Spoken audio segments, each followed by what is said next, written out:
दीदी पूनम दीदी श्री कुंथु सागर विद्या शोध संस्थान आलते श्री क्षेत्र कुंथुगिरी तीर्थ हाथ कडंगले जिला कोल्हापुर महाराष्ट्र।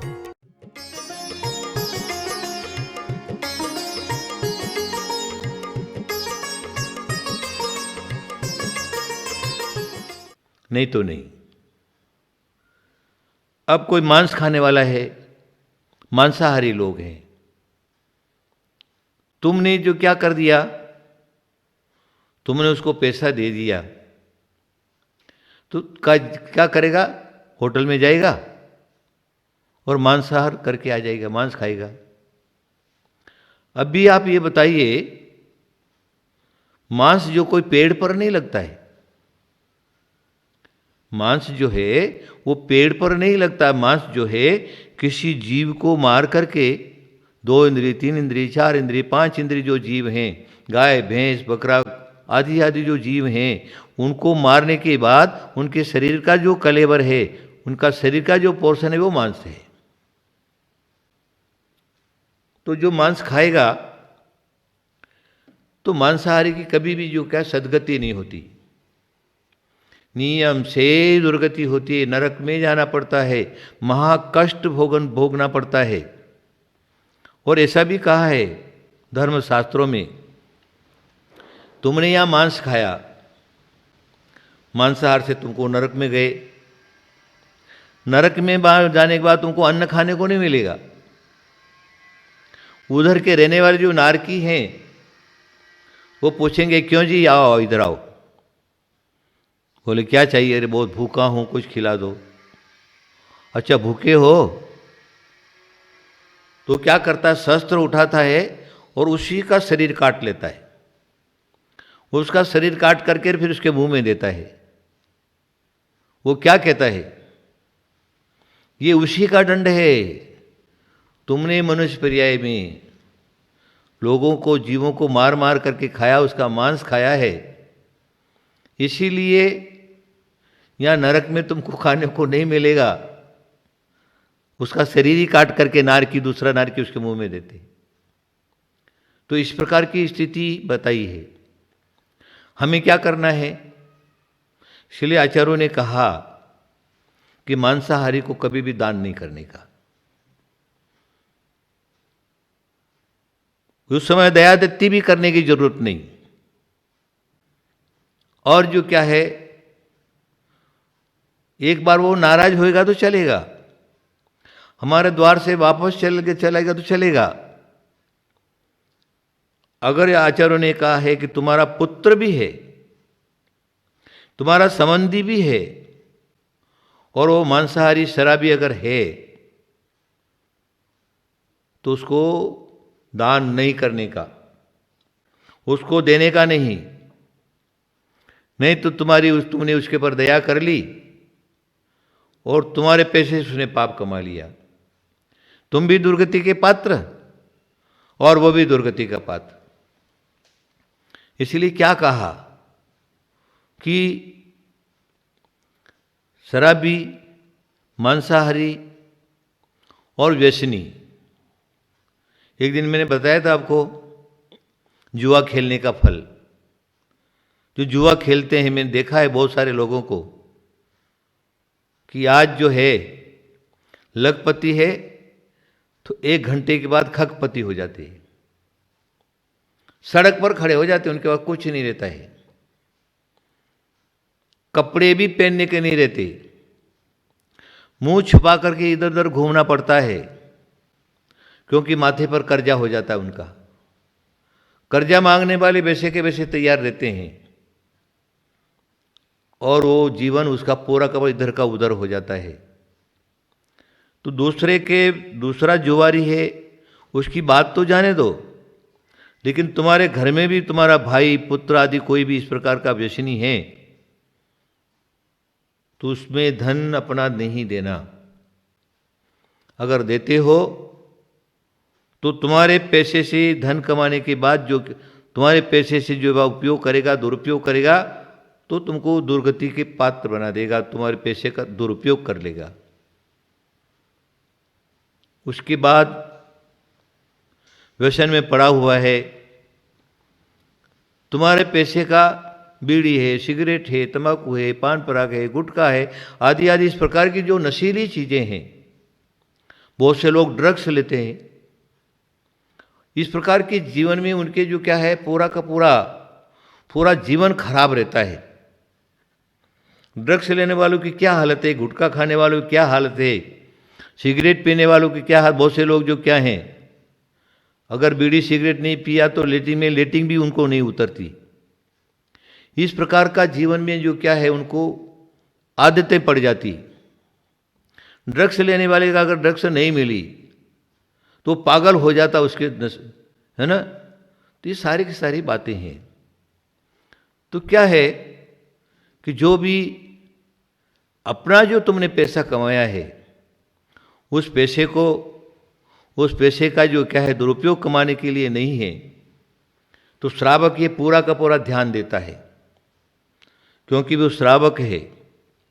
वो सोचता है कि मैंने जो क्या है अपने जीवन में इतना सारा का सारा मेहनत करके परिश्रम करके धन को कमाया है, ये धन का सदुपयोग होना चाहिए।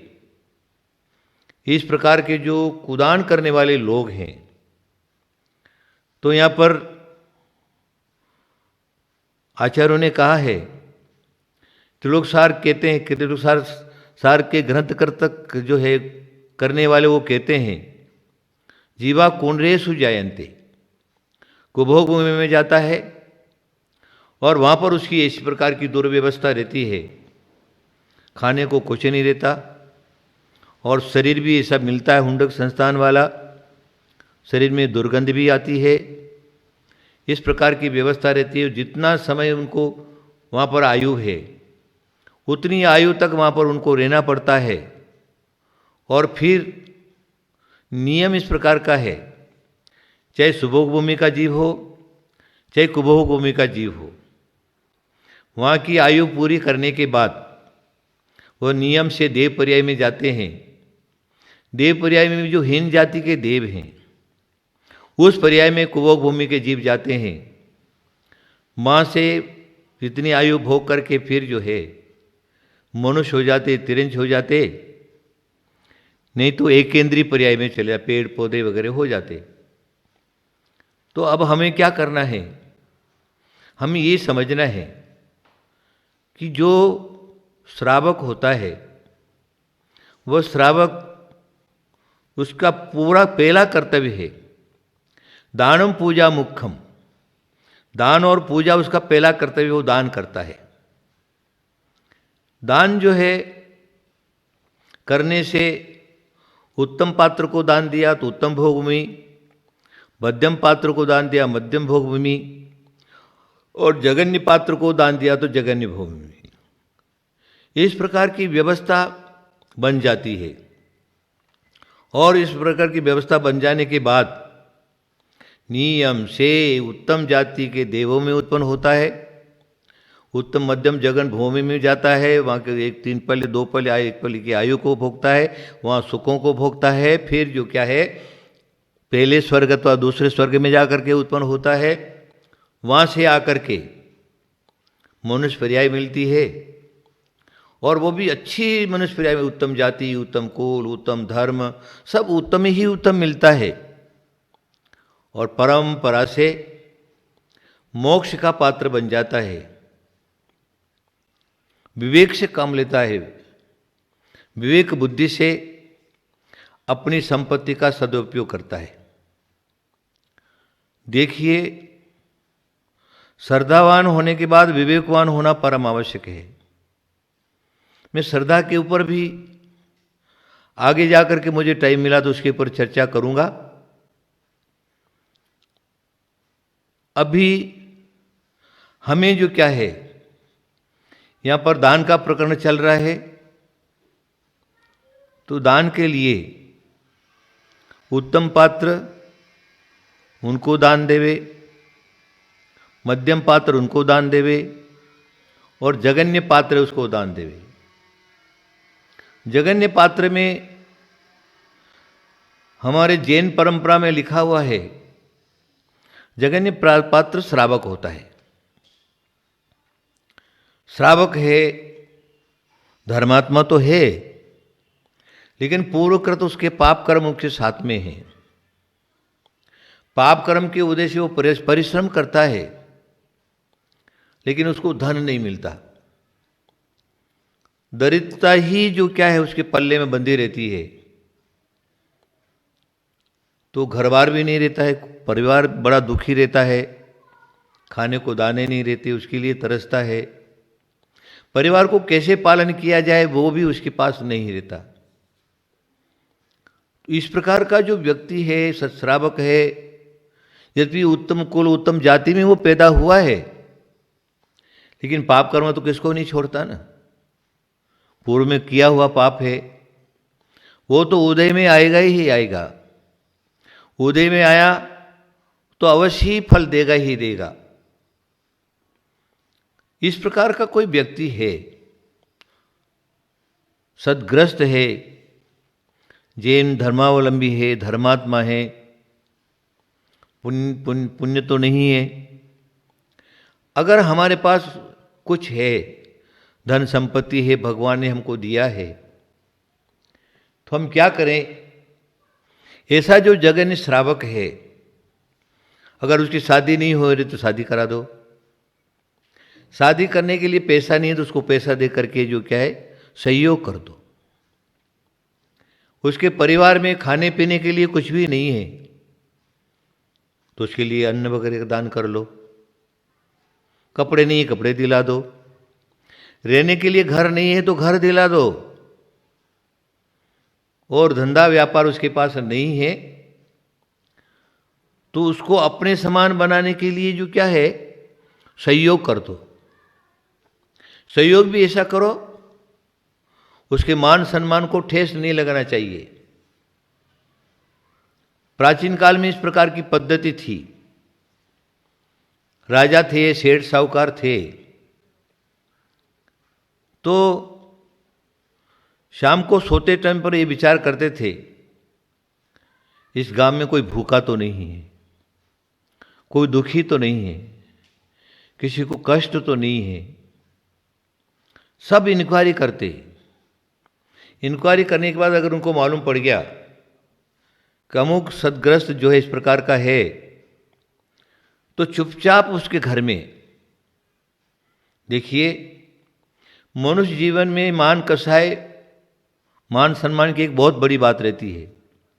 कितना भी भूखा हो ना तो भी अगर अच्छा आदमी है तो किसी के घर पर जाकर के मांगेगा नहीं कि मेरे को भूखा हूँ खाना दे दो। भूखा बैठा रहेगा घर में लेकिन मांगेगा नहीं। ऐसे भी आप व्यवहार में देखो ना, आपके घर पर कोई मेहमान आया और आपने उसको पूछा नहीं, भले ही भूखा है तो भी वापस लौट करके चला जाएगा, लेकिन आपसे कहेगा नहीं कि मेरे लिए खाना बना लो, मैं खाना खाऊंगा। एक तुम्हारा उसका अच्छा व्यवहार है और व्यवहार में किसी ने बोल दिया तो अलग बात है, लेकिन ऐसे कोई भी आकर के नहीं बोलेगा, है ना। भूखा रहना मंजूर है लेकिन किसके सामने हाथ फैलाना मंजूर नहीं रहता है। तो इस प्रकार के लोग रहते, तो वो परोपकारी जो लोग रहते वो क्या करते, रात में अपने सेवकों के द्वारा उसके घर में अन्न डलवा देते। कपड़े नहीं है तो कपड़े पहुंचवा देते और जगह लेकर के मकान बना दिया। मकान बना करके उसको सामने वाले को पता भी नहीं है, और एक दिन उसके द्वार पर जाकर खड़े होते और कहते, अरे भाई तू इतना कष्ट में है, हमारे पास इतना है, भगवान ने बहुत कुछ दिया है, हमने तुम्हारे लिए घर बना लिया है, वो घर आज से तुम्हारे नाम का है, तुम जो क्या करो उस घर में प्रवेश करो और अच्छी तरह से रहो। ये पहले इस प्रकार की परंपरा थी। अगर भूखे रहते तो अन्न डलवा देते, नहीं तो भोजन बना करके उसके घर में पहुंचा देते। किसी भी स्थिति में अगर किसी कारण से वो दुखी हैं तो उनकी सहायता करते थे, पूर्ण सहायता करते, और उसको बुला करके व्यापार में लगा, उसको दुकान खुलवा देते, नौकरी दिलवा देते। नहीं तो स्वयं के यहाँ अगर व्यक्ति कम है तो स्वयं के यहाँ उसको नौकर रख करके और उसका जो है गृहस्थ धर्म चला देते। ये पहले प्राचीन काल की परंपरा थी। अभी तो जमाना बहुत खराब हो गया। हाँ, मेरा पेट हाउ मैं न जानू काऊ। तो सभी लोग स्वार्थी लोग हैं, सब अपना अपना देखते, दूसरे को दूसरे का देखने का फुर्सत नहीं है। तो ये कोई धर्म नहीं होता। धर्म और धर्मात्मा ये दोनों का जोड़ा है, एक साथ रहते हैं, एक लाइन में रहते हैं। और धर्मात्मा धर्म का पालन करता है और धर्म जो धर्मात्मा को स्वर्ग और मोक्ष में पहुंचा देता है। ये एक मार्ग है भव्य आत्माओं। ज़्यादा नहीं कह करके मैं इतना ही कहूँगा कि आप श्रावक बनिए, सत श्रावक बनिए। और दान की जहाँ पर बात है तो दानम पूजा मुख्यम कह दिया। दान श्रावक का मुख्य कर्तव्य है, मुख्य कर्तव्य है, उसको अवश्य पालन करना चाहिए। घड़ी ने टाइम बता दिया है। इसके विषय में आगे के प्रवचन में और भी अपनी चर्चा करेंगे। दान क्या चीज़ है, देने योग्य क्या वस्तु है, लेने वाला कौन है, उसको लेने वाले को क्या फल मिलता है और देने वालों को क्या फल मिलता है, इसकी चर्चा आगे के प्रवचनों में करेंगे। आज मैं इतना ही कहूँगा, अगर आप श्रावक हैं तो अपनी संपत्ति का सदुपयोग करिए। सदुपयोग किया तो जो संपत्ति सद्धर्म में लगी, सत्कार्य में लगी, तो निर्मल पानी के समान है। और निर्मल पानी जो है, जो ग्रस्त अवस्था में किया हुआ जो पाप है, उस पाप को धो डालता है। रुधिर मलम धावते वारी, ऐसा समंत भद्र स्वामी ने कह दिया। रुधिर से लिप्त जो कपड़ा है उसको स्वच्छ पानी धो डालता है। उसी प्रकार दान जो क्या है, वो ग्रस्त अवस्था में किया हुआ पाप है, उसको धो डालता है। हमें अवश्य अपने आत्मा पर लगे हुए जो पाप है उसको साफ करना है, धोना है, तो हमें आगे जा कर के सद्मार्ग मिल जाएगा। परंपरा से मोक्ष का मार्ग हमारे लिए तय हो जाएगा। आप अपना इस कार्य अवश्य करिए। महावीर भगवान की।